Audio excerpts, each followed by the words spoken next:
Subscribe to ULO and never miss out on our weekend and racing festival tips, with more racing coverage on our website at ulo.co.uk. Later next week, make sure to check out the ULO Weekender on Spotify to get the lowdown on the big races coming your way. The Dublin Racing Festival is the weekend highlight, so Fox Rock in Dublin is the place to be this weekend. After Willie Mullins took all 8 Grade 1s last year, there's been plenty of speculation that he can repeat that feat. We're not so sure, but more of that on Sunday, because Saturday does look the Close-Utton Yards day. The Triumph Hurdle winner at the Cheltenham Festival in the spring, Madgeborough, went straight over fences for this campaign and didn't disappoint when scoring at Fairyhouse on his first stab. Sure to be one of the best in the novice chasing division this season, it's no surprise to see him such a short price for this Grade 1, with stablemate Ile Atlantique drifting in the betting despite being 2 from 2 over fences. Madgeborough gets a £2 weight for age allowance over Ile Atlantique, and he's very hard to oppose. Over at Sandown Park, handstands can take the Scilly Isles. With no impair I Passe making the trip over for this Grade 1, all the money's gone down on Nicky Henderson's Jingo Bayi for the Scilly Isles. However, we're going to go against him for Ben Pauling's Charge, who was a mighty impressive winner here in December, and after doubling up at Foss Lass the last day, can make it a hat-trick back on this deeper ground. Handstands has some previous over the jolly too, beating him 1.5 lengths in the Sydney Banks a year ago, so can serve it up to the hot favourite once again.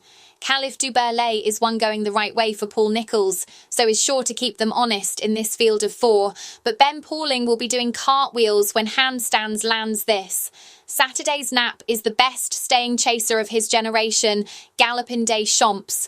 Although we hold stablemate Fact to File in the highest regard as the best novice chaser around last year, he's in open company now and has to line up on level terms against the dual Cheltenham Gold Cup winner, who is back on his favourite track.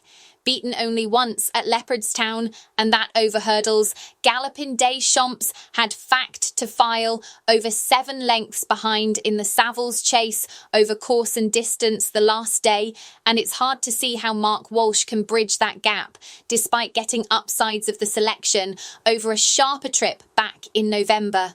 A great contest in store, but Gallopin des Champs can make it a hat-trick of wins here before heading to Cheltenham to try for an historic 3 consecutive Gold Cups at Prestbury Park. Our next best goes to post at Sandown Park, where Paul Nicholls should be confident that Henry II can take the Premier Handicap after his fine victory over course and distance the last day. The multiple champion trainer has surely aimed his saddler-maker gelding at this lucrative prize, and with plenty of rain about this week, conditions look just the ticket. Ollie Murphy has his string in fine form, so What a Johnny looks the best of the rest, but Henry II can land this. Back at Leopardstown, Willie Mullins can get his Dublin Racing Festival campaign off to a good start in the opener. He has dominated the markets for this race this week, with the top 4 in the betting all Close-Utton inmates. It is interesting that Paul Townend takes the ride on Final Demand, who did win impressively at Limerick, but lacks some racing experience in comparison to Super Sunday, Sounds Victorious, and last season's Cheltenham Festival bumper winner, Jasmine DeVoe.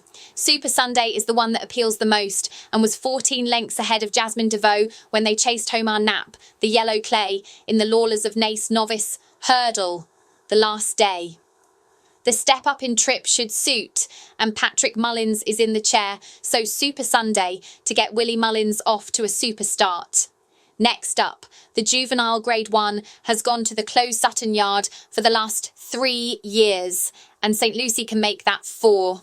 Bought up by Rich Ritchie after finishing 3rd in the Prix Wild Monarch in France in the spring of last year, she is by the same sire as her stablemate, Lossiemouth, and surprised even Willie Mullins on her first run on Irish soil at Punchestown, scoring by 11 lengths.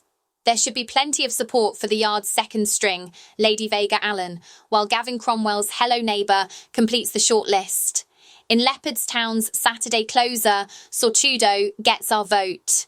Although a 3/4 length runner-up here at the Christmas meeting, he was only headed in the final strides and remains with plenty of potential, having led for most of that bumper. No issues with this ground, and Jodie Townend gets the leg up this time to renew the acquaintance to cap off a great day for Willie Mullins.